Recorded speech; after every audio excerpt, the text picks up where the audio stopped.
Dun, dun, dun, dun, dun, dun. 3-0.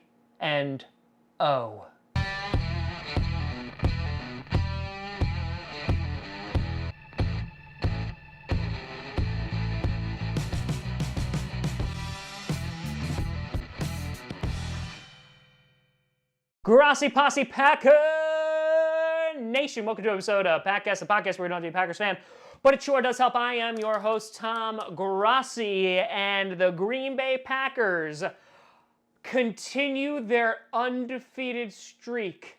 The Bears, boom, no thank you. Vikings, not pillaging today. And Broncos, you can turn your little horse butts around and ride on back to Denver, because weed is legal there, as the Green Bay Packers defeat the Denver Broncos 27-16. Whew. All right, now, not the prettiest of games, I will admit, but the Green Bay Packers, once again, after getting off to a fast start against the Vikings, look to continue that this week in scoring on their opening drive with a 40-yard touchdown to MVS, and I was like, oh man, here we go, because Rodgers drew the defenders off sides. It was like the good old days when we used to get those penalties all the time, and yeah, the offense struggled a bit today, but overall, the defense, even though they struggled in run defense, it all came together, and we were able to pick up the win. Rodgers going 17 for 29, 235 yards, 1 touchdown.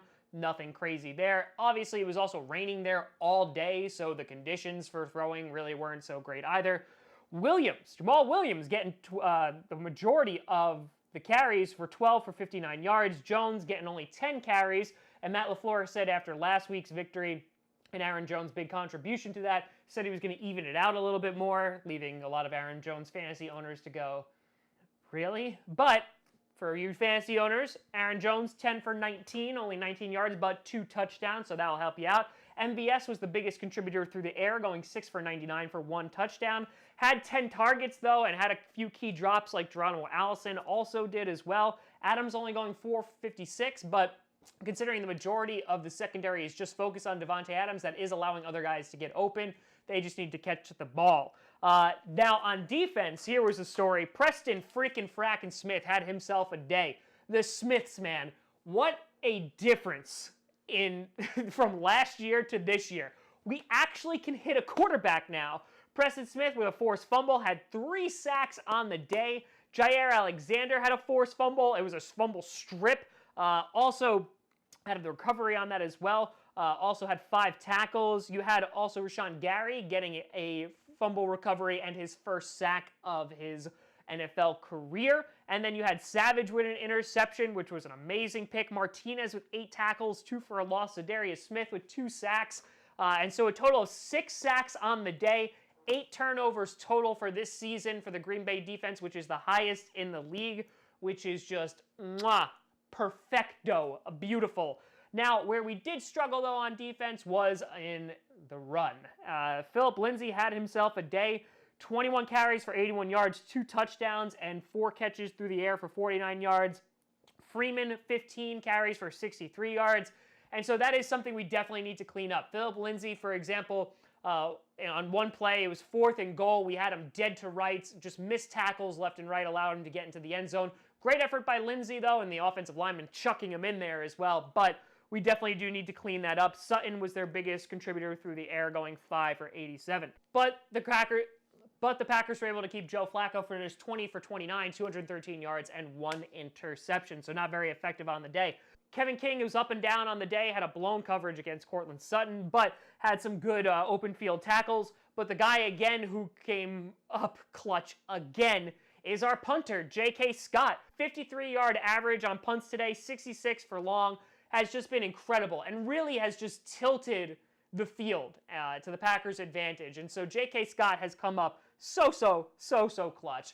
And so breaking this game down, yes, the offense absolutely did struggle. It does give me some concern, but I also think that the Denver Broncos, even though they're 0-3, their record doesn't really reflect the talent on their team. They obviously still didn't get a sack today, but Bradley Chubb and Von Miller made Aaron Rodgers run for his life a few times. And I think they are a better team than their record indicates. They should have beaten the Bears last week if it wasn't for a bogus roughing the passer call. And so looking at all of this and putting it all together, the defense, as good as it is, still has room for improvement, and this is only week 3, which is a beautiful thing to see. The offense needs to get in rhythm. There are times where they look amazing, and then there are times where they look completely and totally flat. I think they still need to find that balance, but as I said on the live stream, the worst case scenario for me was that we were going to go through these growing pains as an offense and lose the games because of it. Right now, we're going through those growing pains. We're all seeing it every single week, but we're still winning each game. Our defense is winning us the games most of the time. And so the thing I love about this is that the offense is going to slowly get better, the defense is slowly going to get better, and we're still 3-0. I mean, you can't ask for anything better. There was no way we were going to come firing out on all cylinders with a new offensive coordinator, new head coach, new scheming, new players, etc. But we're still winning football games.